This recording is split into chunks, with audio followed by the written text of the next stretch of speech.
مرحبا بكم.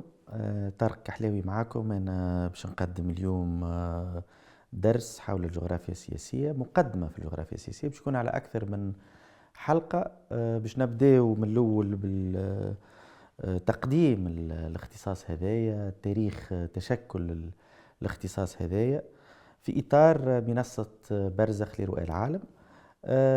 دونك تقديم مقتضب بالنفسي. أنا طارق كحلاوي، عندي دكتوراه في التاريخ وتاريخ الفن الإسلامي حول المتوسط وتصور المتوسط في المخيل الإسلامي، وأدرس علاقات دولية وتاريخ الشرق الأوسط.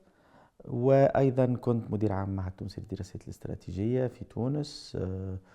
البي اتش دي متاعي من جامعة بنسلفانيا، ودرست في جامعة راتجرز، والآن أدرس في الجامعة المتوسطية للجنوب، بالتحديد الميديتيرانيان سكول اوف بزنس، كما قلت تاريخ وعلاقات دولية.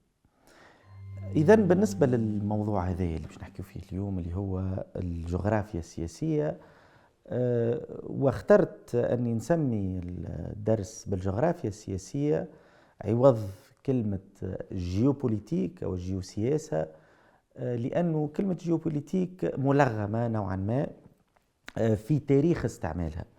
ربما كلمة جغرافيا سياسية أكثر حيادا من كلمة جيوبوليتيك، لكنهم يؤديوا تقريبا نفس المعنى كما باش نراو. نتعرضوا لثلاثة مسائل سياسية.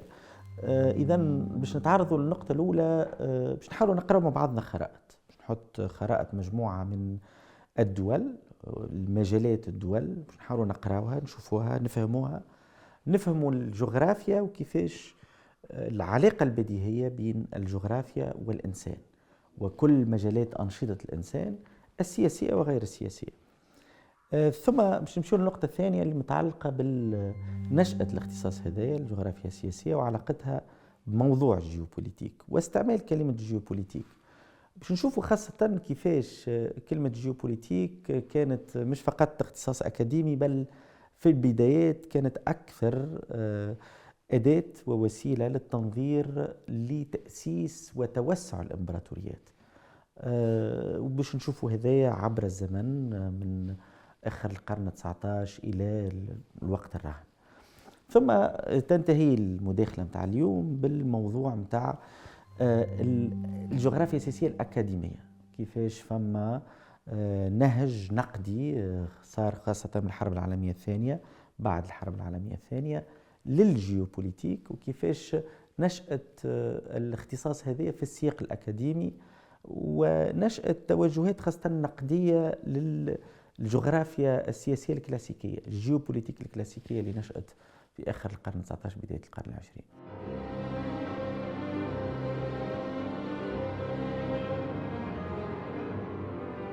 باش نبداو بالنقطة الأولى، إذا العلاقة البديهية بين المجال والسياسة من خلال خرائط معينة. والخريطة الأولانية اللي باش نبداو بها هي خريطة دولة، يعني عموما التصور لها والرؤية لها أنها دولة فقيرة الموارد، عاشت تجارب سياسية صعبة، وتتميز الوضعية متاعها بأنها لا تنفتح على البحار. لهنا باش نستعمل التعبير بالإنجليزية اللي هو مهم نحطوه في بالنا، خاطر باش نرجعوا له. landlocked country، landlocked country. المعنى متاع الكلمة هذه أنه بلد مغلق بريا، يعني مغلق في سياق بري لا ينفتح على أي مجالات بحرية.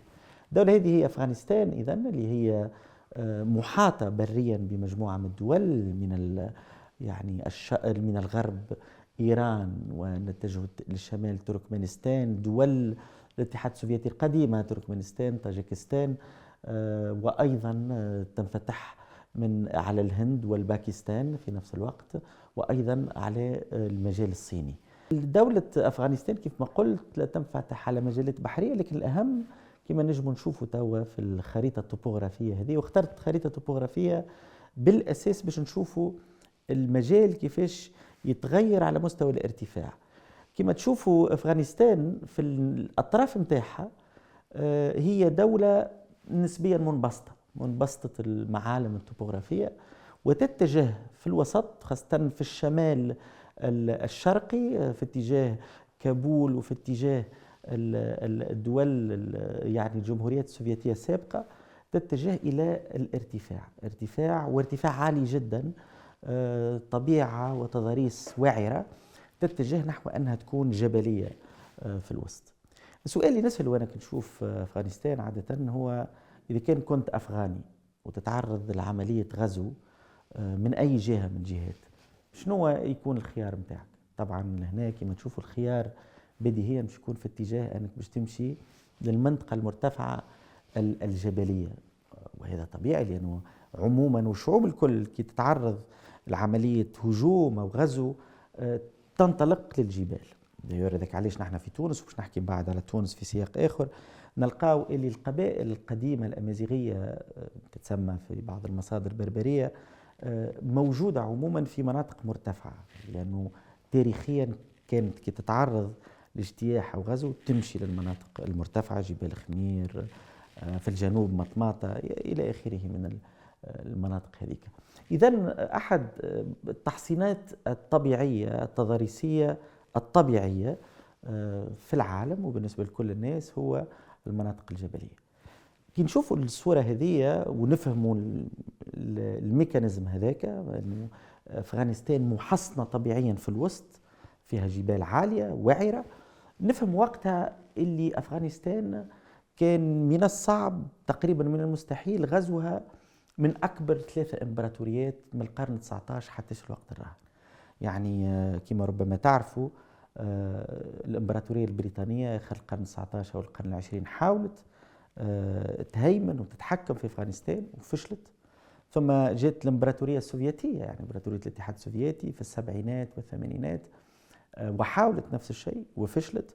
ثم الولايات المتحدة يعني من بداية الألفينات حتى قريبا حاولت تسيطر، وفي الأخر انسحبت. والمشهد الانسحاب الأمريكي من مطار كابول ولا شهير توا، وكيفاش هي تنسحب وقوات طالبان ديجا داخلين المطار. المشهد الشهير يذكرنا اللي صار في فيتنام، وقت اللي الطرف الأمريكي والجيش الأمريكي قاعد يخرج من فيتنام، والفيت كونغ داخلين مناطق السيطرة السابقة للجيش الأمريكي.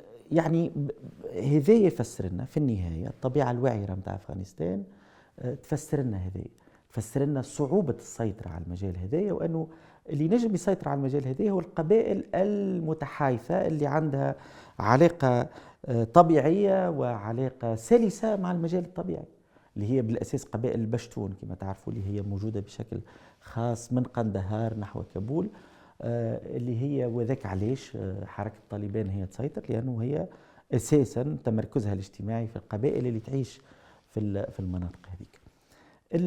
أيضا لأنك أرض مغلقة بريا، لاند لوكت كانتري، فإنه أيضا تعيش صعوبات اقتصادية. معروف أنه من أصعب الأوضاع الاقتصادية هي الدول المغلقة بريا، اللي ما عندهاش منافذ إما على البحر أو منافذ في الأنهار، وهذه الوضعية متاع أفغانستان.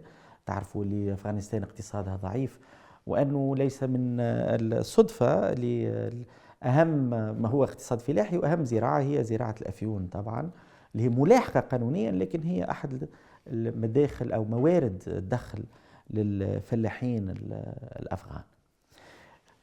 إذا كما شفنا في الإكزرسيس هذايا هو أنه حاولنا من خلال النظر للخصائص الطبيعية نشوفوا العلاقة بين الخاصية الطبيعية والخصائص الطبيعية الأساسية لمجال دولة أفغانستان وعلاقتها بالتاريخ السياسي المعاصر متاعها.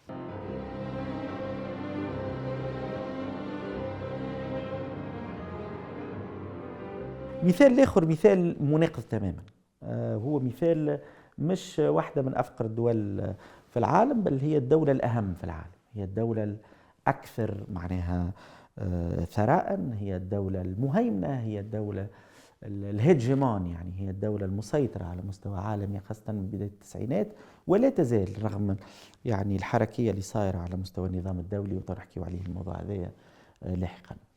إذا كي نغزروا للخريطة نتاع الولايات المتحدة شنو نراو؟ نراو اللي مجالها البري يحدها من الشمال دولة صديقة بل امتداد ثقافي للولايات المتحدة اللي هي كندا، اللي تتحدث اللغة الإنجليزية وتتقاسم مع الولايات المتحدة قيم ثقافية وسياسية. وصعيب باش نشوفوا الولايات المتحدة في معركة أو حرب ما راهوش معها كندا إلى آخره. يعني علاقة قوية مع كندا. هل تتوقع الولايات المتحدة أنه يقع مهاجمتها نهار من كندا؟ ربما، ما نعرفش، في ظروف أخرى. ما توا مستحيل الأمريكان يرقدوا في الليل وخايفين لا تهاجمهم كندا، صعب جدا.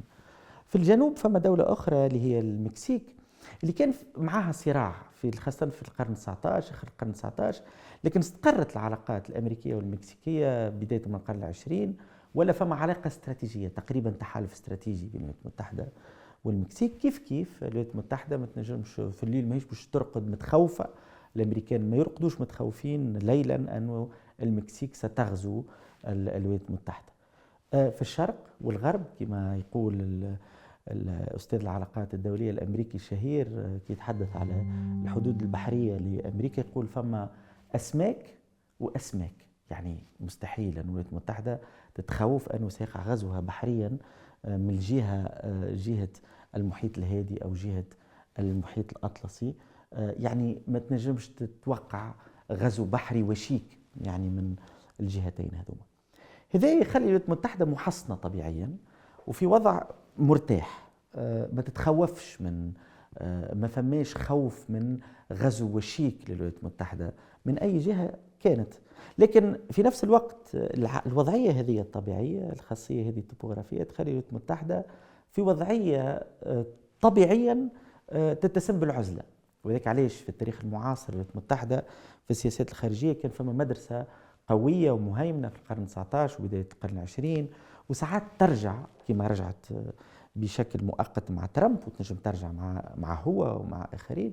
هي المدرسة الانعزالية في السياسة الخارجية الأمريكية.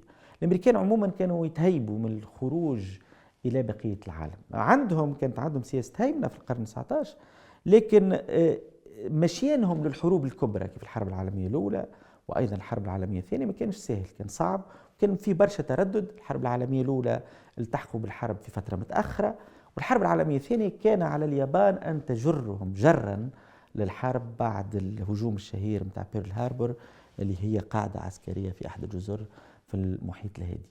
إذن عموما كان فما تردد أمريكي رغم اللي قوة كبيرة للانخراط في النظام الدولي بشكل مباشر وخاصة على مستوى عسكري، لكن كي دخلت بقوة، ودخلت خاصة الولايات المتحدة في المجال البحري.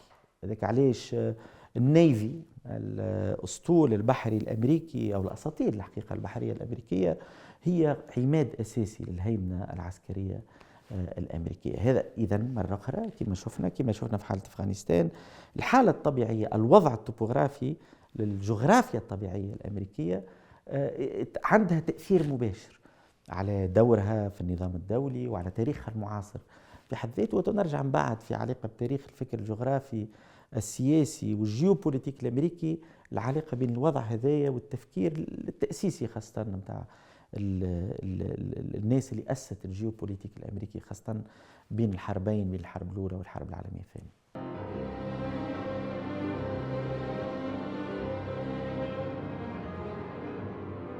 مثال آخر تشوفوه هو خصم مباشر للولايات المتحدة، خصم تاريخي مش فقط للولايات المتحدة، هو خصم تاريخي للغرب، ومعضلته الأساسية هو وضعه الطبوغرافي. نحن لهنا نتحدث على دولة اللي هي روسيا، اللي هي من يعني أوسع الدول في العالم، من أكبر جغرافيا الدول في العالم. كما تشوفوا يعني دولة ممتدة من يعني المحيط الهادي إلى الغرب الأوروبي، إلى الشرق الغرب الأوروبي. نتحدث عن المعضلة هذيك. روسيا ضخمة، لكن لأنها هي ضخمة عندها تحديات كبيرة برشا. والضخامة الروسية في المقابل تخفي هشاشة عندها علاقة بالجغرافيا مباشرة.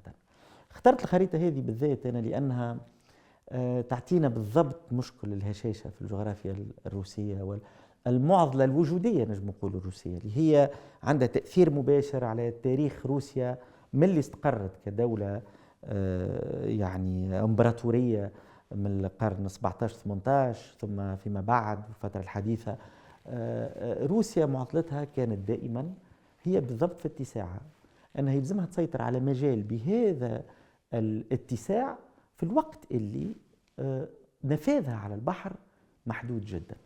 تستغربوا لهنا تقول لي كيفاش النفاذ روسيا على البحر محدود جدا. المشكل الروسي في الذهنية الجغرافية الروسية عندهم زوز مصطلحات مهمة جدا: المياه الباردة أو المجمدة والمياه الدافئة. المشكل الروسي هو النفاذ للمياه الدافئة. النقاط اللي تشوفوا فيها لهنا نقاط الزرقاء هي موانئ روسية معلومة كبيرة في بعض الأحيان، لكن لا تشتغل على مدى العام.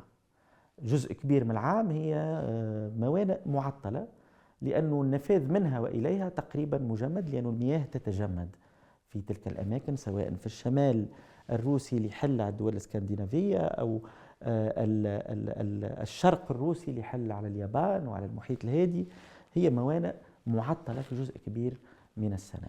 روسيا عندها حل واحد فقط على مستوى موانئها الدافئة، كما تشوفوا هي النقطة اللي موجودة داخل روسيا، اللي هي موجودة في أقصى الجنوب الغربي الروسي. فكالجزيرة الصغيرة هذيك، وبعضكم ربما بسبب الحرب الروسية الأوكرانية تو بديتوا تعرفوا شوية جغرافية روسيا، وخاصة جغرافية الدولة المجاورة لها اللي هي أوكرانيا، وكشبه الجزيرة هذيك اللي ربما تسمعوها برشا تو في الأخبار، اللي هي شبه جزيرة القرم. غديك فما واحد من مياه الموانئ النادرة في الجغرافيا الروسية اللي تسمح بالنفاذ للمياه الدافئة. النقطة الحمراء اللي تشوف فيها اللوطة هذيك اللاذقية اللي هي مؤقتة طبعا في إطار الاتفاق الحالي بين النظام السوري وروسيا، وهي تتسمى إنجاز كبير. يعني نجم نقولوا هو إنجاز تاريخي. روسيا كانت ديما تلوج على النفاذ للبحر المتوسط، وهذه تتسمى وضعية استثنائية وخاصة جدا. طبعا كي قلت الكلام هذا توا من السهل على الأقل نفهموا جزء من الهوس الروسي بالمجال هذاك اللي هي أوكرانيا. علاش أوكرانيا مسألة وجودية بالنسبة لروسيا؟ بسبب الموضوع هذاك تحديدا، بسبب أنه هذاك واحد من المنافذ النادرة بالنسبة لها المجال الضخم المتسع في اتجاه المياه الدافئة وخاصة البحر المتوسط. إذا هذا مثال آخر للعلاقة المباشرة البديهية بين ما هو جغرافي وما هو سياسي. المثال هذا باش نركزوا عليه من بعد في تاريخ الفكر الجغرافي السياسي، لأنه المنطقة هذيك باش تلعب دور أساسي في التأسيس للفكر الجغرافي السياسي، سواء روسيا نفسها، شرق أوروبا، وأيضا ألمانيا. نرجع من بعد للخرائط اللي متعلقة بالمجال هذايا وتأثيرها في تشكل الفكر الجغرافي السياسي.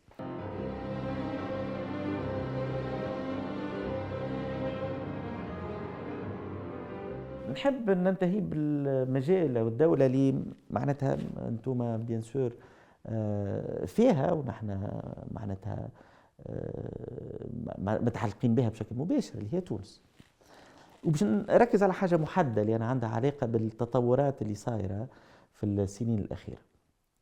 طبعا تونس ليست دولة ضخمة كما روسيا وتحت الدول هذه، هي مش كيف أفغانستان، ما هيش منغلقة بريا، هي منفتحة بشكل كبير على مستوى بحري، وموجودة في قلب مجال بحري تاريخي. يعني المتوسط، هو تحدثوا عن المتوسط في حلقة قادمة وأهمية المتوسط في تشكيل الفكر الجغرافي الإسلامي ودوره في تشكيل الصراعات الجيوسياسية في الفترة الوسيطة والفترة الحديثة. تونس إذن منفتحة بشكل كبير على البحر، والانفتاح هذا يخليها بيان سور يخليها وقت اللي تكون قوية قادرة على أنها تأسس إمبراطوريات بحرية. يعني الإمبراطورية البونية اللي كانت متمركزة في قرطاج، حتى الرومان كي دمروا قرطاج وقعدوا فترة عاودوا رجعوا لقرطاج، لأنه معناتها ما ينجموش يتخلاوا على ميناء بك الأهمية هذيك في قلب المتوسط. من بعد كي جاوا المسلمين طبعا دولة الأغالبة، وكي تشكلت الدولة هذيك وشكلت أسطولها البحري، كان من الطبيعي أن تمتد في اتجاه مباشرة صقلية وكالابريا. نفس الشيء مع الفاطميين، كان فما تحكم كامل من الإمبراطورية الفاطمية في المنطقة هذيك متاع الوسط المتوسط.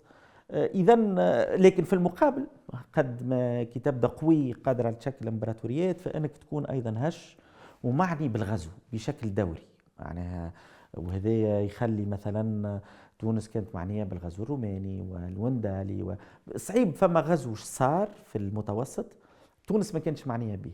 الغزو النورماندي، الاسبان، الامبراطوريه الاسبانيه في وسط القرن 16، العثمانيين الى اخره، وطبعا الاستعمار الفرنساوي.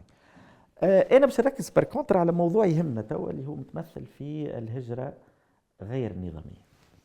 طبعا ماهوش خبر يعني استثنائي لتونس، هي المنصه الرئيسيه للهجره غير النظاميه، وهذا ناتج لظروف طبيعيه، لانه الرحله اللي هي طويله وشاقه تكون اسهل كي تخرج من الموانئ التونسيه، صفاقس او غير صفاقس او قليبيه او الوطن القبلي، وتمشي البنتليريه قبل ما تمشي لبقيه المجال الترابي الايطالي.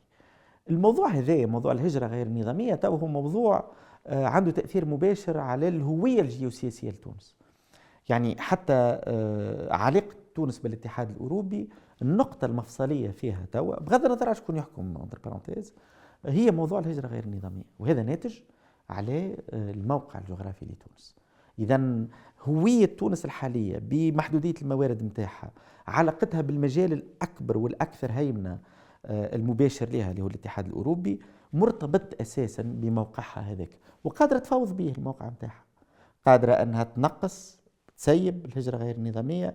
قرارها في النهاية السيادي، وهو ورقة أساسية متاع المفاوضات مع الاتحاد الأوروبي، وهذا ناتج بالأساس على التموقع هذاك في البلاصة هذيك.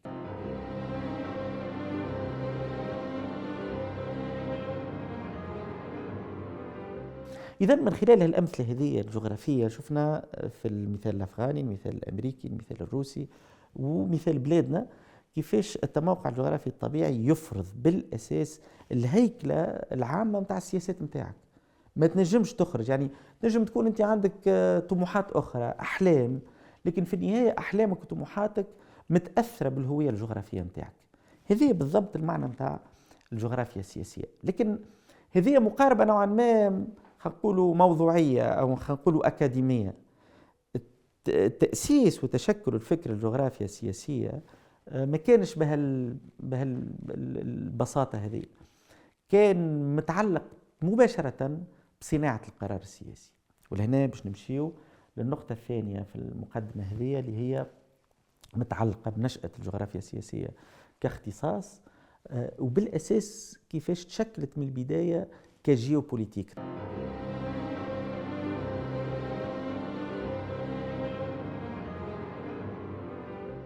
كلاسيكال جيوبوليتكس كانت أداة أساسية للتنظير والممارسة الإمبراطورية، زوز تنظير للإمبراطوريات وممارسة الإمبراطوريات أو التوسع الإمبراطوري.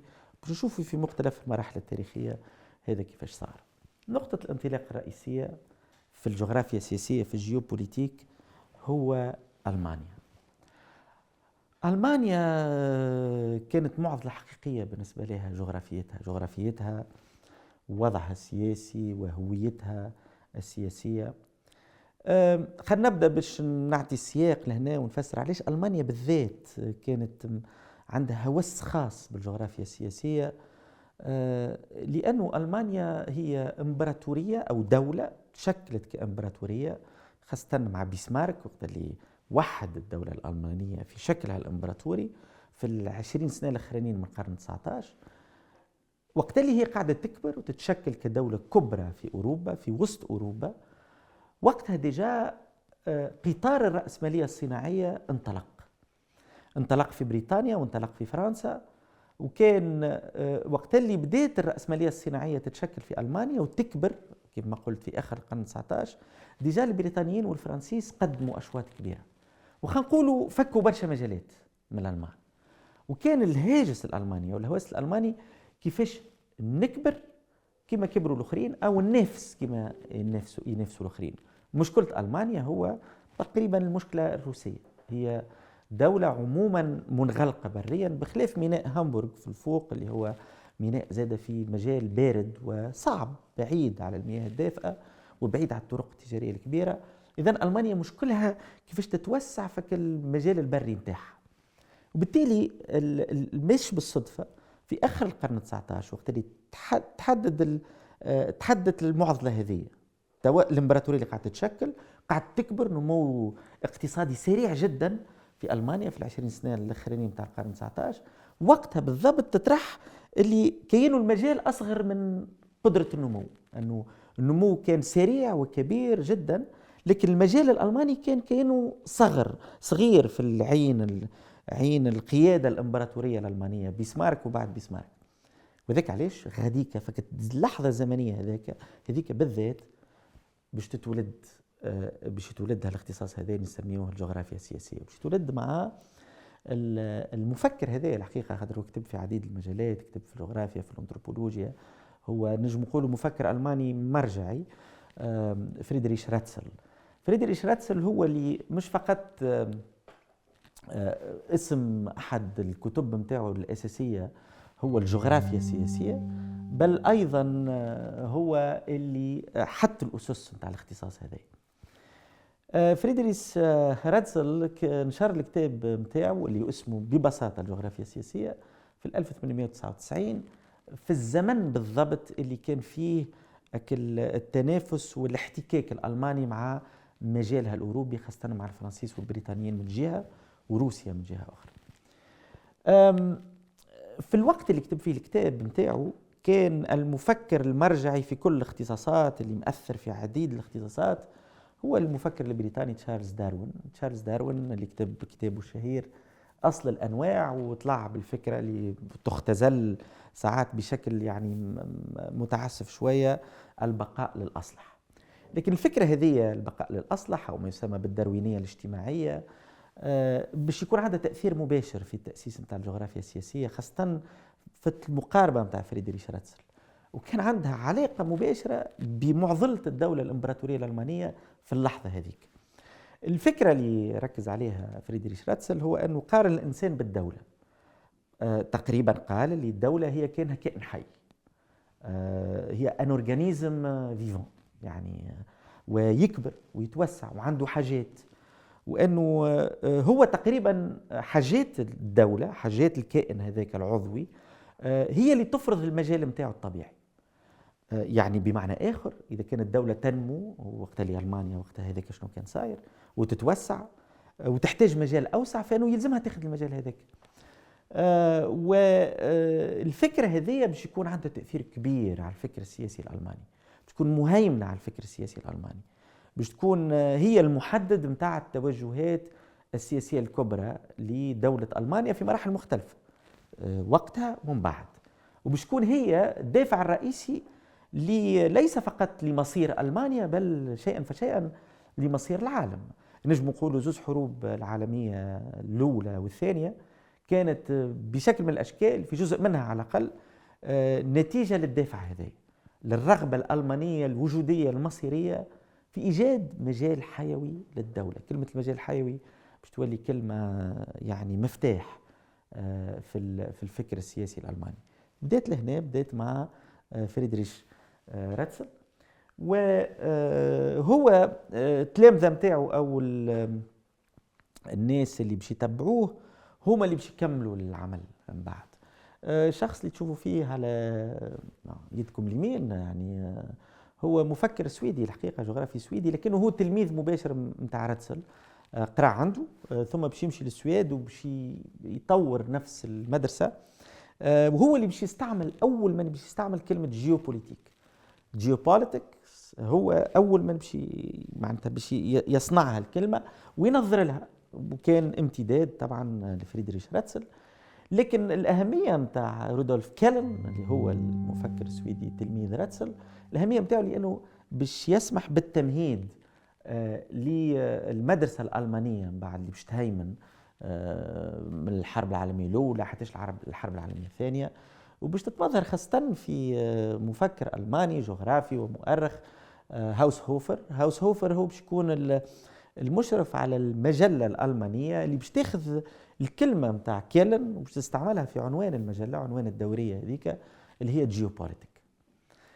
ولهنا باش تجي السمعة السيئة فيما بعد الكلمة جيوبوليتيك، هي لهنا بالذات هاوس هوفر كان مش فقط يعني جغرافي، ما كانش فقط مؤرخ، ما كانش فقط مؤسس والمشرف على الدورية جيوبوليتيك، هو كان أيضا باش يولي خاصة في الثلاثينات أحد منظري النازية الألمانية. إذا المدرسة هذه الألمانية مدرسة الجيوبوليتيك خاصة يعني هاوس هوفر باش تمهد للتأسيس الألماني لفكرة المجال الحيوي. طبعا فكرة المجال الحيوي اللي باش تولي فكرة أساسية في يعني في الاستراتيجية النازية، استراتيجية ألمانيا، استراتيجية هتلر. هذه أحد الخرائط اللي تنشرت لفكرة المجال الحيوي، المجال الحيوي للشعب الألماني، ليبنزروم، اللي هي الكلمة اللي باش تولي أحد المعرفات للمرحلة هذه. اللي تشوفوا فيه بالأخضر هو ما يعتبر في الفترة هذيك هو المجال الطبيعي للتوسع، أنه ألمانيا ما تنجم تعيش كدولة باقتصادها بشعبها بأنها تعيش محصنة، تعيش محمية، تعيش مزدهرة بدون عملية التوسع هذه، اللي كما قاعدين نشوفوا توسع يشمل جزء من الدول الاسكندنافية، يشمل جزء من حتى فرنسا، يهبط بيان سور في اتجاه سويسرا، يمشي حتىش المناطق أساسية من وقتها الاتحاد السوفيتي. تقريبا كي نشوفوا الخريطة هذه نشوفوا اتجاهات الحرب النازية يعني وقتها في الفترة هذيك. وهذا يعتبر مجال مباشر، هذه ايش تحتاج الدولة، هذه في التفكير الامبراطوري الألماني. مرة أخرى هذه مش حاجة خاصة بهتلر، هذه أحد العناصر الأساسية في الذهنية الألمانية السائدة من آخر القرن 19 حتى من بعد. ما خلقهاش هتلر، هذه حاجة أساسية يلزمنا نذكروها. طبعا من بعد عنا ليبنزروم اللي تمشي الأكثر من هكاك، تمشي في الصورة هذه، الصورة اللي تشوفوا فيها على يدكم اليمين، تمتد لوين كما قاعدين تشوفوا، تمتد للمجال الإفريقي. وقتها النازية في أوج توسعها في الحرب، ولا طموحها أكبر من المجال الأوروبي، ما عادش مشكلها التوسع داخل أوروبا كما كان الوضع قبل الحرب. توا فما ثقة أكبر في النفس، ولا الحديث لهنا طبعا على إمبراطورية عالمية، مش فقط يعني ليبنزروم ولا مشروع إمبراطورية كونية يمتد خاصة كما تشوفوا لوين لإفريقيا. لأنه غديك الإخفاق الألماني، مؤتمرات المختلفة اللي صارت خاصة مؤتمرات برلين في السبعينات أو الثمانينات اللي كانت بدعوة من بيسمارك، أحد الإخفاقات الكبرى الألمانية هو أنه ما خدتش مستعمرات مقارنة بالتوسع الاستعماري الفرنساوي والبريطاني اللي هما قسموا أهم المجالات، مجالات الثروات خاصة في إفريقيا، القارة العذراء نوعا ما كانت تعتبرها كان ما فيها الشعوب هي مجرد ثروات، ومعنية كان بالقسمة. ألمانيا لقت روحها خارج المعادلات هذه، خارج معادلات القسمة. طبعا الصورة هذيك توري لي الانتقام، أنا رجعنا وتوا معنيين باقتسام المناطق هذه المختلفة. صورة أخرى مهمة بالنسبة لليبنزروم هي صورة زوز مجالات لهنا.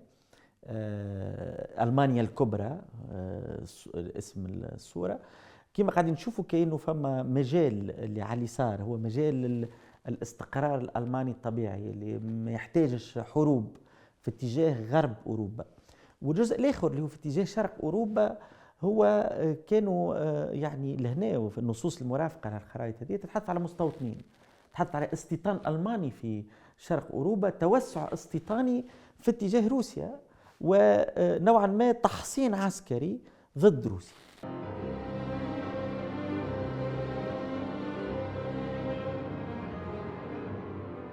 الفكرة هذه متاع التوسع نحو أوروبا الشرقية، وأنه غديك يلزم يصير التوسع الألماني باش يهزنا الفكرة أخرى، باش يهزنا المدرسة أخرى اللي كانت مش بعيدة برشا في التفكير وفي التنظير على المدرسة الألمانية متاع الجغرافيا السياسية، اللي هي النظرية اللي باش تولي تتعرف بنظرية الهارتلاند، الأرض المحورية، المجال المحوري، قلب العالم. هذه نظرية اللي باش تولي تقول اللي يحكم في أوروبا الشرقية يحكم في الهارتلاند. الكلمة هذية والتفكير هذايا اللي باش يولي حاضر بقوة في الرؤية الألمانية وقت اللي جستمون كان فما الحرب مع الاتحاد السوفيتي والهجوم اللي صار على الاتحاد السوفيتي، الهجوم المفاجئ اللي ما كانش متوقع حتى من ستالين بيدو، ما كانش فما توقع لهذا، جاء في إطار خلفية محددة.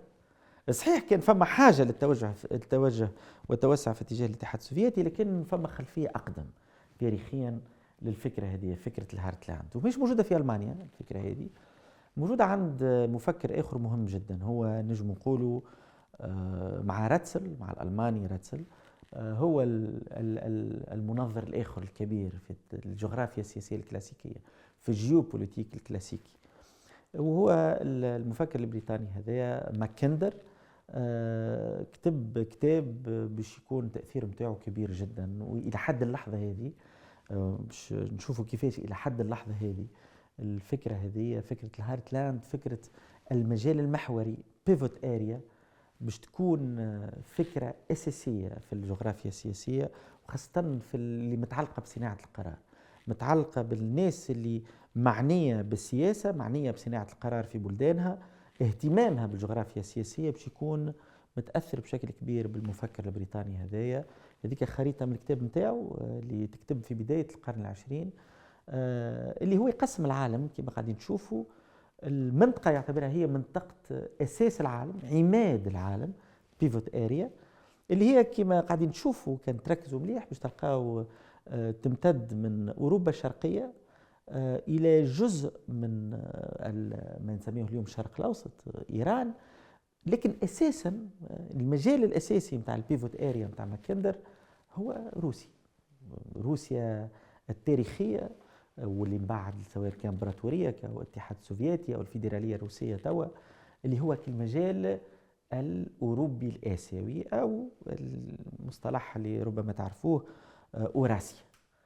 بالنسبه لماكندر الفكره اللي يقولها هو انه كل المجالات الاخرى هي مجالات هامشيه بشكل من الاشكال. بالنسبه ليه من يسيطر على ذلك المجال، من يتحكم في المجال المحوري هذاك، هو الذي يسيطر على العالم. هذه فكرة أساسية، فكرة باش تكون أساسية في السياق الغربي، وباش تكون أساسية أيضا في السياق الروسي. جزء من التفكير الروسي كما باش تشوفوا من بعد باش يكون متأثر بهذا، باش يكون متأثر بالفكرة الغربية هذه. في البداية ما كانتش فكرة روسية. ماكندر إذا باش يكون عنده تأثير واسع. التأثيرات نتاعو باش تكون في مجالات مختلفة بما فيها في أمريكا، أما في أمريكا باش يكون التأثير معاكس، باش يقع استعمال نفس التقسيم اللي فما هارتلاند، فما مناطق محورية ومناطق هامشية، لكن باش تكون مقلوبة من الزاوية الأمريكية. ماكندر طبعا يغزر من بريطانيا في بداية القرن العشرين، ينظر للإمبراطورية البريطانية. طبعا الإمبراطورية البريطانية كانت إمبراطورية بحرية منتشرة على مستوى المحيط الأطلسي والمحيط أساسا المحيط الأطلسي والمحيط الهندي، ومعنية بخلق نوعا ما حزام يحاصر اللي يسميها ماكندر البيفوت اريا. النظرة الأمريكية اللي جاية من شمال أمريكا اللي كانت متأثرة بالكلام بتاع ماكندر باش تعتمد نفس التقسيم، لكن باش تقول تقريبا اللي البحر هو عنصر أساسي في الجغرافيا. المفكر اللي باش يكون عنده دور تأسيسي باش يهمنا برشا، لأنه باش يكون عنده تأثير من بعد في الجيوبوليتيك الأمريكي لاحقا، شو اللي هو الجيوبوليتيك المهيمن بعد الحرب العالمية الثانية. هو جغرافي أمريكي، كان مهتم خاصة بالتاريخ البحري. ماهن كتب كتاب على تاريخ القوات البحرية والقوى البحرية بين آخر القرن 17 وآخر القرن 18، باش يركز خاصة على نشأة الإمبراطورية البحرية البريطانية، يعتبرها هي النموذج، ويعتبر اللي فما 6 عوامل، 6 أسس اللي معناتها تخلق قوة أي دولة، وهي عناصر مجالية، عناصر جغرافية. ال6 هذوما يتعلقوا بالموقع الجغرافي بالنسبة للبحر، الخصائص الطبيعية خاصة الخط الساحلي، قداش عندك خط ساحلي، العرض الإقليمي مقارنة بالطول الخط الساحلي، أعداد الناس والسكان القريبين من البحر، الشخصية الوطنية هل عندها ميل للتجارة خاصة التجارة البحرية، والسياسات الحكومية اللي تشجع في الاتجاه هذاك. دونك خصائص طبيعية أقرب للبحر، وسياسات حكومية تشجع الشيء هذا. هو يرى اللي ما فماش إمكانية لأنك تكون قوة ضخمة، قوة كبرى، بدون ما يكون عندك الاقتراب هذاك والامتزاج الكبير بالبحر. هذا بعكس ماكندر. ماكندر يرى اللي الأهمية هي الانغماس، التوغل في البر، التوغل خاصة في البيفوت اريا، هذاك لازم يكون الهدف. مهان لا يقول الإمبراطورية البريطانية كما هي، لأنها بحرية، لأنها مسيطرة على البحار، قادرة على أنها تسيطر على العالم. هذه فكرة أساسية، لأنها باش تكون أحد المقومات الأساسية للإمبراطورية الأمريكية كما نعيشوها تو. ما نجموش نتخيلوا تو الإمبراطورية الأمريكية بدون هالعماد هذا البحري. يعني براتيكمون السيطرة الأمريكية على المحيطات والبحار هو أهم عنصر في قوتها العسكرية، وهذا موضوع نتحدث عليه من بعد. فما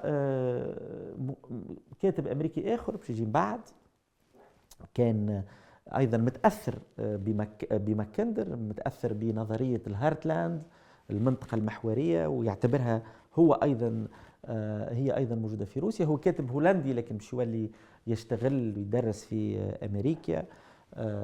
سبايكمان باش يكون كتبه بين يعني في وسط الحرب العالمية الثانية، والأفكار متاعه باش يكون عندها تأثير مش فقط في الجيوبوليتيك الأمريكي والتفكير الجغرافي السياسي الأمريكي، بل باش يكون عندها تأثير في المدارس متاع العلاقات الدولية في الولايات المتحدة، خاصة المدرسة الواقعية. يكون هو أحد المدارس، أحد المؤثرين الرئيسيين في نشأة وتطور المدرسة الواقعية الريال بوليتيك، اللي من بعد طبعا من أهم ممثلينها هو هنري كيسنجر. سبايكمان الفكرة متاعه بعكس ماكندر، هو اعتمد نفس التقسيم متاع الهارتلاند، ومقابل الهارتلاند قال فما الريملاند هي حافة الهارتلاند.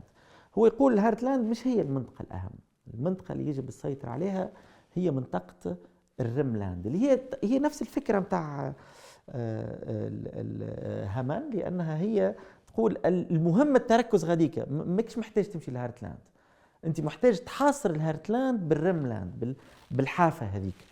وهذه باش تكون فكرة أساسية في الفكر الاستراتيجي الأمريكي، الذهاب نحو محاصرة الهارتلاند. يعني ما نجموش نفهموا توسع الناتو، ما نجموش نفهموا التركيز الأمريكي على أنه الخصم دائما هو روسيا مهما كان اللي يحكم في روسيا. يعني بتعرفوا بعد ما طاح الاتحاد السوفيتي القيادات الروسية الجديدة يعني يلتسن مثلا، وحتى يعني الاستابليشمنت الروسي كان عارض على الولايات المتحدة أنه يدخل للناتو. روسيا كانت تحب تدخل للناتو، لكن الموقف الأمريكي لا. الموقف الأمريكي اللي هو مستبطن فكرة غربية عميقة كانت موجودة عند البريطانيين وكانت موجودة عند الألمان، اللي روسيا هي خصم طبيعي وخصم دائم. سبايكمان كان الفكرة متاعه هي هذيك، ديما الهدف يلزم محاصرة روسيا، محاصرة الهارتلاند. وطبعا هو كتب في 43 قبل ما يعني يتوضح للاتحاد السوفيتي شكون رابح في الحرب، لكن الفكرة متاعه باش تكون طليعية من بعد، باش تأسس للفكر الأمريكي متاع الحرب الباردة، لأنه الخصم الرئيسي هو الاتحاد السوفيتي، باش يكون عنده تأثير قوي في السياسة الخارجية الأمريكية. الفكرة هذه بالذات هي محاصرة أوراسيا. وذاك علاش بالنسبة للحالة الأمريكية العودة القوية للجيوبوليتيك باش تكون مع صانع قرار. بريزنسكي اللي هو مستشار الأمن القومي للرئيس كارتر آخر السبعينات، وباش يقعد واحد من أهم المؤثرين في السياسة الخارجية الأمريكية لسنوات، باش يكتب كتاب مثلا، وكتب هو عديد الاشياء، لكن الكتاب هذا اللي باش يكتبه باش ينشروا بليتو في اخر التسعينات، رقعة الشطرنج الكبرى. هو باش يكون احد اهم المساهمات الجيوسياسية في الولايات المتحدة. في الكتاب هذايا براتيكمون يعني باش نشوفوا التصور الامريكي نتاع الحرب الباردة، علاش نجح. هو كان من صناع السياسة الامريكية وقت الحرب الباردة، وباش يقول براتيكمون شنو الأسس والرؤية اللي يلزمها تكون الولايات المتحدة ما بعد الحرب الباردة.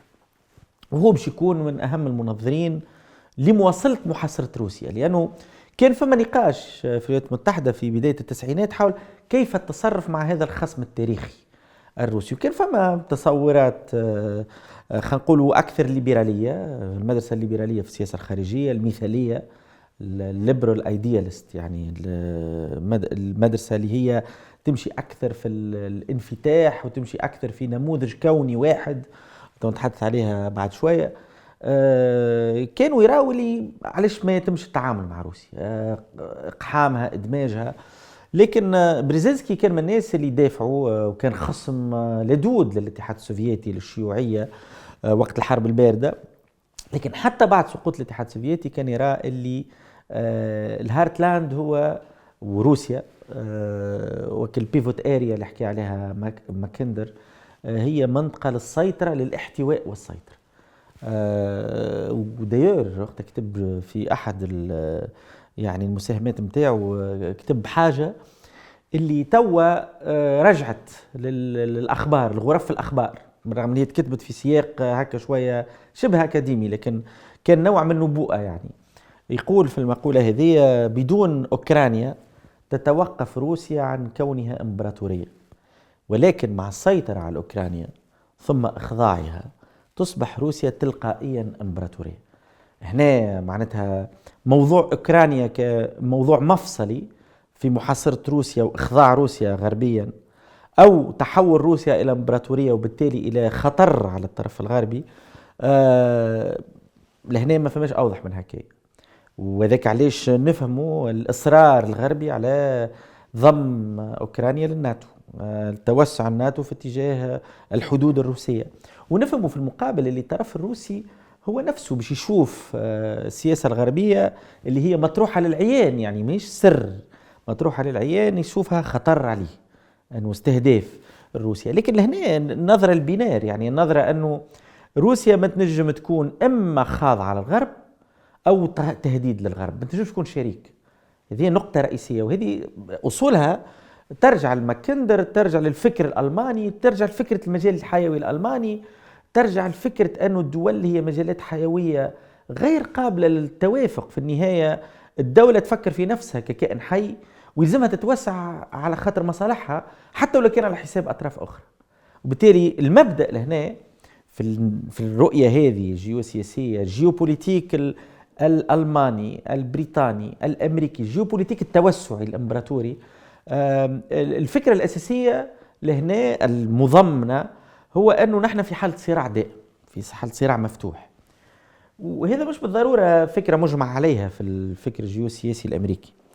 اهم انقسام مثلا موجود عند زوز المفكرين الاساسيين الكبار في بدايه التسعينات في العلاقات الدوليه وفي العلوم السياسيه، يمثلوا هالتناقض داخل الفكر الجيوسياسي الامريكي. هم في حد ذاتهم نقاشهم يمثل هالتناقض هذايا. طبعا اللي تشوف فيه اللوطه هو فرانسيس فوكوياما، استاذ العلوم السياسيه في ستانفورد، واللي تشوف فيه فوق هو سامويل هانتينغتون اللي هو استاذ العلوم السياسيه في هارفارد.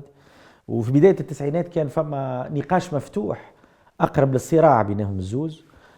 فوكوياما كان يطرح فكره انه العصر الامريكي هذا الهيجيموني، عصر الهيمنه الامريكيه، هو فرصه لتشكيل العالم في نموذج واحد، انه النموذج الامريكي يلزم يتوسع ويولي هو النموذج اللي هو اقتصاد ليبرالي مرفق مع ديمقراطيه ليبراليه. ويرى اللي كان يلزم العالم الكل يمشي في الاتجاه هذاك، وانه هذاك التوجه الطبيعي. وحتى روسيا دونك حتى الهارتلاند ما يراش فما مجالات متصارعه، يرى المجال الكوني واحد ومعني بمصير واحد. ولهنا يجي عنوان كتابه الشهير الاند اوف هيستوري، نهايه التاريخ، اللي هو بمعنى اللي بالمعنى الهيجلي للكلمه، انه التاريخ وصل للمحصله النهائيه نتاعو، وانه هذاك هو الانسان في النهايه مصيره واحد في كل مكان. هذه مش الفكره نتاع سامويل هانتينغتون اللي هو اقرب للافكار نتاع بريزنسكي، اقرب للافكار نتاع ماكندر الجيوبوليتيك الكلاسيكيه. لهنا الخريطه المستندة عموما على فكره صراع الحضارات، كلاش اوف سيفيليزيشنز نتاع سامويل هانتينغتون، اللي تقول اللي العالم غير معني بأن يكون عنده مصير واحد، العالم هو بالضروره في حاله صراع مستديم، وهو منقسم مجالات جيوسياسيه عندها هويه حضاريه.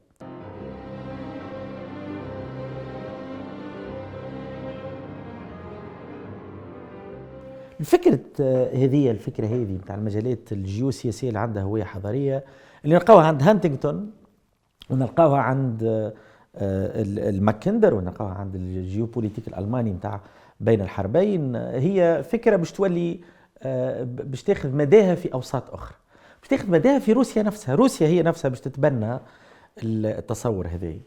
الفكر الجيوسياسي الجيوبوليتيك الروسي هو معناها عنده تاريخ طويل، يرجع لآخر القرن 19 القرن العشرين. هو بعض المفكرين الروس يقولوا يعني تأسيس الجغرافيا السياسية كانت موجودة شذرات عند بعض المفكرين الروس آخر القرن 19، لكن هنا كانوا فما يعني نظرة نوعا ما متمركزة على نفسها، تحب ترى كل بداية أي حاجة في المكان اللي هي فيه. لكن واضح اللي الجغرافيا السياسية والجيوبوليتيك اختصاص هو في ألمانيا أساسا. الوضع الروسي الخاص كيف الوضع الألماني أنتج فكر جيوسياسي روسي، وأنتج مش فكر فقط، أنتج نفسية وهاجس. والفكرة اللي قالها بريزنسكي روسيا أما تخضع أو تصبح إمبراطورية هي فكرة قديمة. لهنا فما كتاب مهم جدا اللي كتبه كيسنجر اللي هو وزير الخارجية الشهير، وهو أحد الرعاة يعني متاع السياسة الخارجية الأمريكية ومازال كي توفى. كيسنجر كتب، هو اختصاصه في الأصل هو علاقات دولية، وخذ البي اتش دي متاعه في هارفارد في الستينات، ثم دخل السياسة. كيسنجر كاتب على العلاقات الدولية آخر القرن 19 وموازين القوى في أوروبا. والفكرة متاع الكتاب متاعه هو أنه فما أسس متاع صراع دائم مع روسيا. روسيا ما تنجمش تكون مجرد قوة خاضعة، هي بالضرورة قوة تحتاج لأنها تسيطر تتوسع. النظرة الغربية هذه اللي موجودة في عديد الكتابات، لكن بجوز تذكرت الاسم متاع كيسنجر لأنه هو الكتاب متاعه مرجعي يعني في العلاقات الدولية في القرن 19، باش تستمر معناتها باش تستمر في التفكير في روسيا في القرن العشرين وحتىش لتوا، حتىش للحظة هذه. والروس باش يشوفوا أنفسهم في الكتابات الجيوسياسية الغربية، يعني الأفكار الجيوسياسية الغربية الألمانية لكن خاصة البريطانية خاصة ماكندر يكون عندها تأثير مباشر في تشكل الفكر الجيوسياسي الجيوبوليتيك الروسي، واللي عنده علاقة مباشرة بصناعة القرار. لهنا مرة أخرى مازلنا نحكيه على الجيوبوليتيك اللي عنده تأثير أو شراكة أو علاقة ما بصناعة القرار بمشروع توسعي إمبراطوري. الوجهة اللي تشوفوا فيها على يدكم اليمين هو ربما معناتها ولا أكثر شيوعا وتعرف بشكل واسع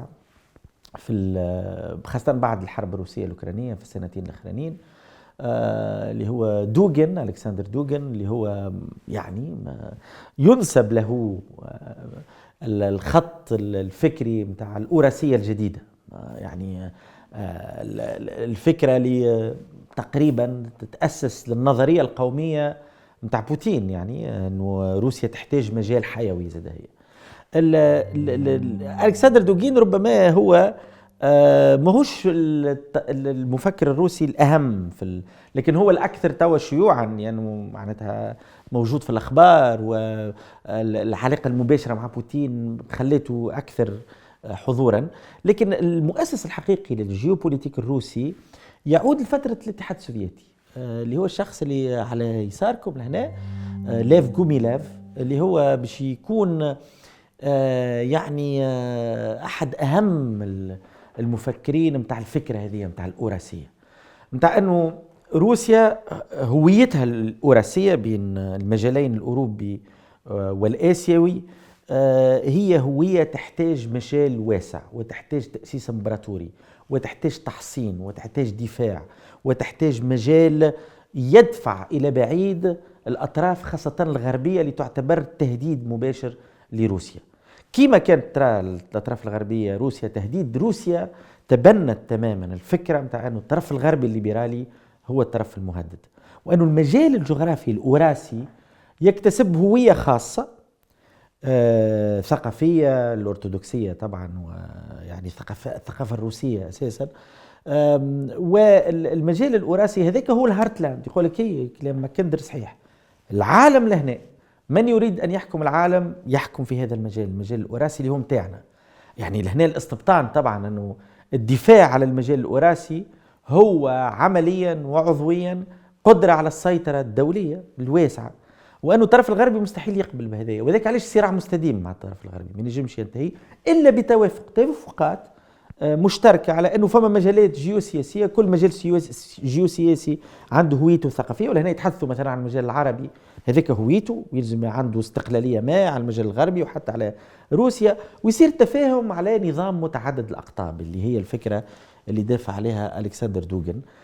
لكن هذا مثال مرة أخرى، لأنه نحن ماناش بصدد مساهمات أكاديمية موضوعية، نحن بصدد عمل تقريبا نضالي سياسي، رؤية من أجل خدمة دولة توسعية، استمرار للي شفناه مع الألمان مع البريطانيين مع الأمريكان، خاصة اللي كانوا مشاركين في صناعة القرار سابقا. وهذه الخريطة المحبذة للأوراسية الجديدة، أنه العالم يلزم يكون هكا، هالمجالات المتميزة كل واحد عنده هويته في مجاله الجيوسياسي، في مجاله الجغرافي الطبيعي، يحافظ على الهوية متاعه. نحن الهارتلاند وراسيا، والبقية هوكا موجودين في الرملاند، موجودين في الهوامش، كل واحد على روحه حتى حد ما يتدخل في الآخر، وكل واحد يحافظ على مجاله. هذه الفكرة الأساسية للأوراسية الجديدة واللي دافع عليها بوتين. هي سياسة الدولة في روسيا الآن، ما هيش مجرد فكرة يعني بتاع جوميلاف قبل ولا دوغن ولا لا، هي تو سياسة الدولة الروسية وتعتبرها مسألة وجودية يعني. وهكاك نجموا نفهموا ظاهرة بوتين. المسألة مش فقط شخص بوتين، المسألة هوية حقيقية نجم نقولوا في الدولة العميقة الروسية، في ثقافة عميقة جدا مبنية على صراع طويل الأمد، ومبني زادة على قراءتهم للطرف الآخر، خاطر يقراوا مليح الطرف الآخر. دايور ألكسندر دوغن في أحد الكتب متاعه يبدأ من البداية يستشهد ببريزنسكي، يقول هاو بريزنسكي شو يقول، وطرح علينا صراع واضح وصراع وجود. وانا متبني نفس الهيكله نتاع نحن الهارتلاند، لكن نحن معنيين كرواسه باش ندافعوا على الهارتلاند وباش ندخلوا في مواجهه مع الطرف الامريكي.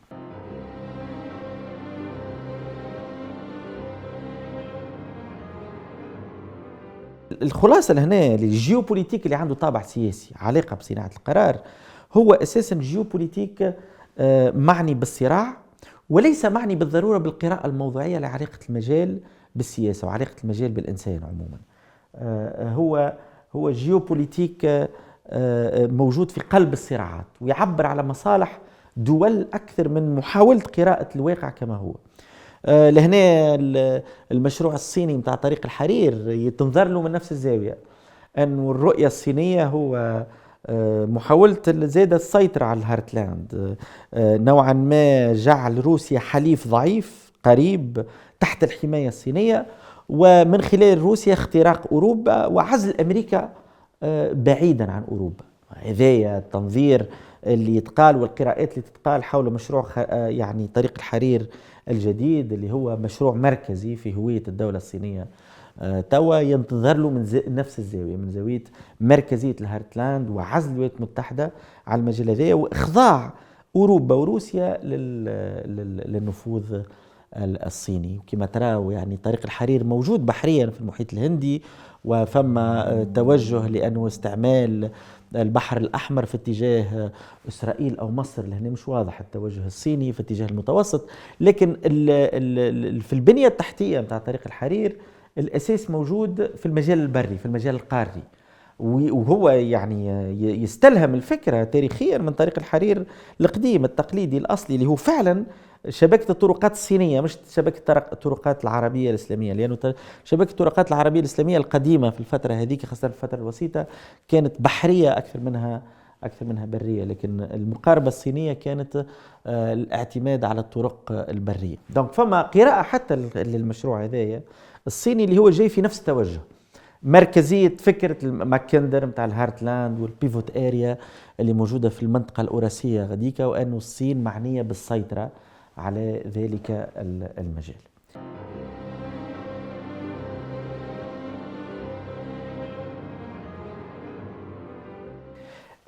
هنا باش نلخص هالفترات المختلفة هذه مراحل التفكير الجيوبوليتيكي المتعلق بصناعة القرار، الحليف لصناعة القرار اللي ينظر ويأسس للتوسع الإمبراطوري في مجالات مختلفة، ألمانية، بريطانية، أمريكية، روسية. عندنا المرحلة الأولى مرحلة صراع الإمبراطوريات آخر القرن 19 قبل الحرب العالمية الأولى، عندنا راتسل، ماكندر، ماهان، نظرية المحور البري مقابل الحافة، نظرية القوة البحرية. ثم عندنا المرحلة الثانية الجيوبوليتيك الألماني بين الحربين، الحرب العالمية الأولى والحرب العالمية الثانية، اللي هو باش يكون الأساس والهوية الأساسية متاع الدولة الألمانية النازية في اتجاه الحرب العالمية الثانية. المرحلة الثالثة اللي باش تكون أمريكية أساسا، الجيوبوليتيك الأمريكي اللي بدأت مع الحرب العالمية الثانية، وخاصة سبايكمان وفكرة محاصرة الهارتلاند بالريملاند. الرابعة جيوبوليتيك الحرب الباردة، كيسنجر وبريزنسكي، ولهنا فكرة الاحتواء الاستراتيجي والتوغل نحو المحور القاري الأوراسي اللي هي كانت السياسة العامة في وقت الحرب الباردة. وأخيرا ما بعد الحرب الباردة فوكوياما، دوغن، التوجهات هذه المختلفة اللي موجودة بين روسيا والولايات المتحدة، بين الجيوبوليتيك الليبرالي الكوني والجيوبوليتيك الأوراسي الجديد المضاد للغرب، اللي يمثلوا دوغن ويمثلوا الآن سياسة بوتين. دونك هذه محاولة فقط لحصر هالمراحل المختلفة. كما قلت لهنا نحن نحكيو على التفكير الجيوسياسي الجيوبوليتيك اللي يخدم مشاريع التوسع متاع الدول الإمبراطورية، أو اللي معني حتى في إطار أكاديمي معني بأنه يجاوب على فكرة أنه فما مصير واحد وفما نهاية واحدة، وأنه المجال يهزنا في اتجاه حتمية معينة. هل نوعا ما الداروينية الجغرافية هذه؟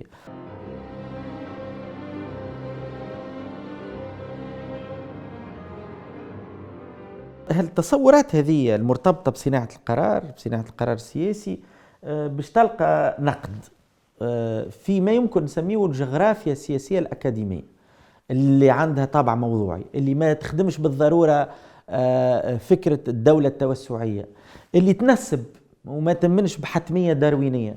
باش نشوفوا تمظهراتها الجغرافيا السياسية ذات الطابع الأكاديمي شيئا فشيئا، باش تظهر يعني خاصة ضد الجيوبوليتيك الألماني، باش تظهر خاصة في فرنسا بين الحربين، باش تظهر كردة فعل وكمسافة من هزيمة النازية، لأنه هزيمة النازية والمشروع الألماني متاع المجال الحيوي باش يكون هو نوعا ما هزيمة الجيوبوليتيك الكلاسيكي بين 45 حتى آخر الستينات أول السبعينات. كلمة جيوبوليتيك لن يقع استعمالها إلا نادرا.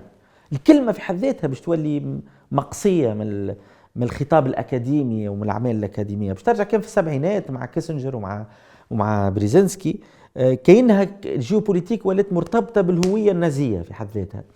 في الأثناء باش نشوفوا شيئا فشيئا ببطء لكن بشكل واضح نشأة أكاديمية مختلفة متاع جغرافيا سياسية اللي ماخذة مسافة من مسلمات الجيوبوليتيك الألماني والبريطاني الكلاسيكية اللي بدأت في أول القرن العشرين. وهكا باش نلقاو ثلاثة مجالات متاع جغرافيا سياسية أكاديمية اللي ماخذة مسافة من الجيوبوليتيك الكلاسيكي، استمرار للجيوبوليتيك الكلاسيكي من خلال ممارسة الدولة، نجم نسميوها الجيوبوليتيك العملية، مازالت متواصلة توا في عقل الدولة الأمريكية، في عقل الدولة الروسية، في عقل الدولة الصينية، اللي هي الجغرافيا السياسية من زاوية مصلحة الدولة.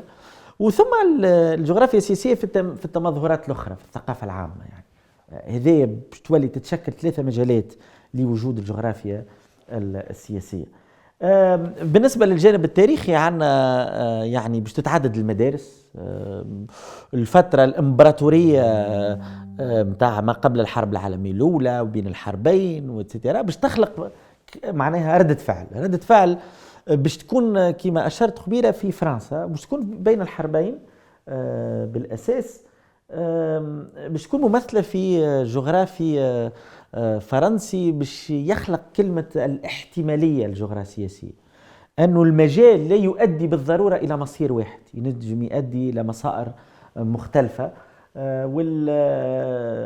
والمفكر الرئيسي اللي باش يكون بين الحربين في فرنسا فيدال دو لابلاش، عنده معناها جملة شهيرة يقول: التفاعل بين المتغيرات التي تنتج حالات فريدة.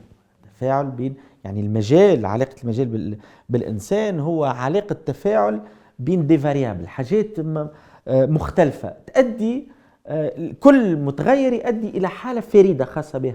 بمعنى أنه الوضع الألماني لا يتجه بالضرورة إلى فكرة المجال الحيوي والتوسع الدولة الإمبراطورية. المجال الروسي لا يتجه بالضرورة إلى دولة الهارتلاند اللي في عداء مطلق مع الغرب الليبرالي. هنا المجال هو يحتمل احتمالات مختلفة، وهذه باش تكون فكرة مهمة جدا ومركزية اللي باش تخرج عليها مدارس مختلفة في الفكر بتاع الجغرافيا السياسية في فرنسا وغير فرنسا. في فرنسا واحد من أهم المفكرين اللي باش يبني على الكلام متاع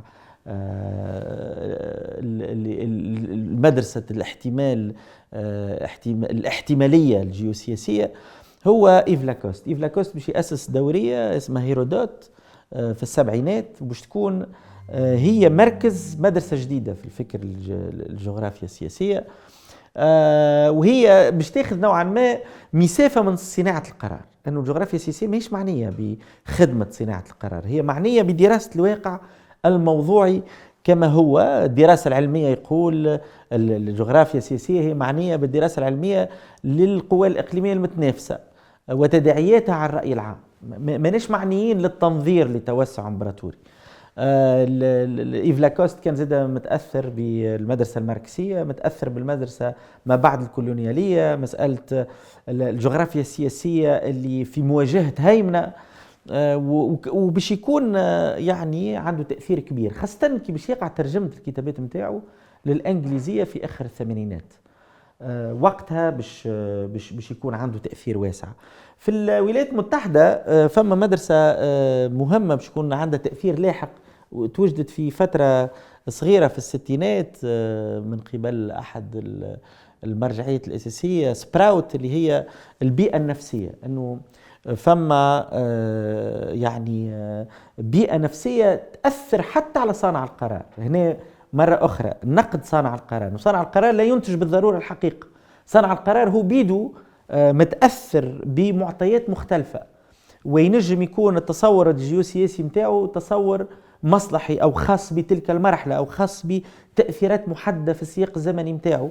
هذا جاي في إطار مساءلة صانع القرار، اللي هذا الكل باش يأسس للمدرسة الآن اللي هي سائدة في الجغرافيا السياسية، اللي هي الأكثر تأثيراً، اللي هي الأكثر رواجاً، اللي هي الكريتيكال جيوبوليتكس. الكريتيكال جيوبوليتكس اللي باش تبدأ بداياتها آخر الثمانينات بترجمات كما كتب كما إيف لاكوست، لكن بترجمات أيضاً مقالات قديمة لمفكرين ألمان خاصة ماركسيين حتى من العشرينات، تنتقد الجيوبوليتيك الألماني السائد بين الحربين. والترجمات هذه والأعمال هذه باش تلقى مداها وأوجها في التسعينات. ونجموا المرجع هذايا دايور هو يعطينا تصور تلخيص لأهم الأفكار متاع الكريتيكال جيوبوليتكس، هو عام 2013. وعملوا أحد المشرفين عليه كلاوس دودز اللي هو مفكر بريطاني جغرافي بريطاني، باش يكون أحد أهم المنظرين. هو إلى حد الآن هو أحد المنظرين الأهم للكريتيكال جيوبوليتكس. الفكرة هنا بتاع الكريتيكال جيوبوليتكس هو تقريبا فتح حرب كاملة ضد الجيوبوليتيك الكلاسيكية، أنه الجغرافيا السياسية لا تعني الدفاع عن مصالح الدولة، أنه الدولة ليست شيء واحد، الدولة ليست كائن حي، الدولة هي مجموعة مصالح متناقضة. وأحد المؤثرات الأساسية في الكريتيكال جيوبوليتكس هي باش تكون المدرسة النيو ماركسية، أنه الدولة لا تعبر عن مصالح عامة، هي تعبر عن مصالح فئوية طبقية، مصالح دولة إمبريالية ضد مجال آخر معنية باستعماره، معنية باحتلاله، يعني معنية كما لهنا استشهاد من هذا الكتاب لتوثيق وتفكيك أشكال هذه التجمعات الجديدة، ومساءلة كيفية إعادة تصور الفضاء العالمي وإعادة كتابته باستمرار من قبل مراكز القوة والسلطة.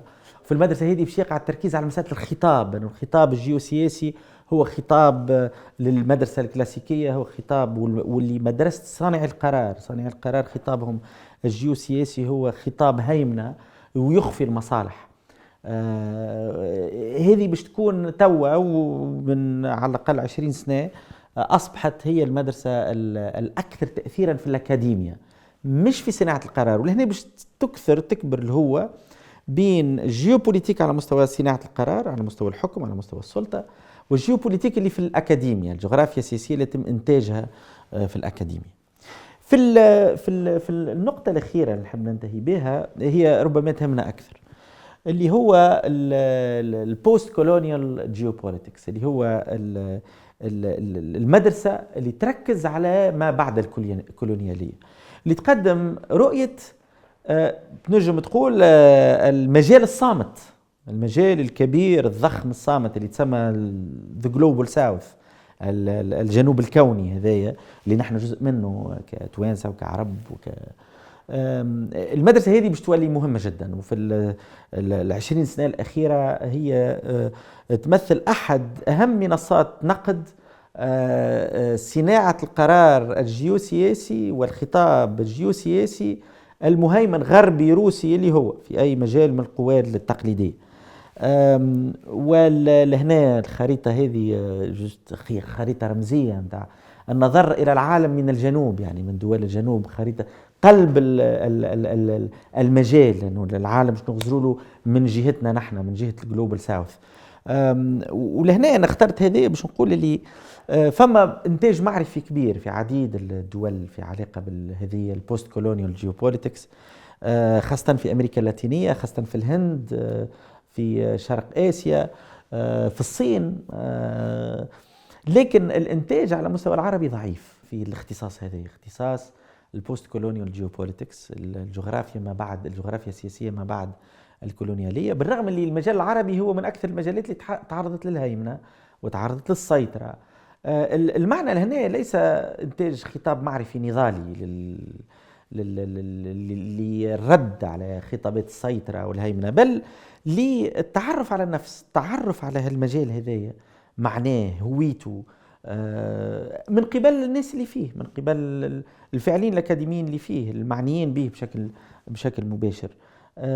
هنا فما يعني مهمة كبيرة أمام الناس لإنتاج معرفة خاصة بالمجال الجيوسياسي العربي، وأيضا طبعا بالمجال الجيوسياسي التونسي، وما نجموش نفهموا خصوصيتنا احتمالات السياسات المختلفة اللي نجمو نعملوها بدون ذلك، مرة أخرى من زاوية أكاديمية مش من زاوية نضالية.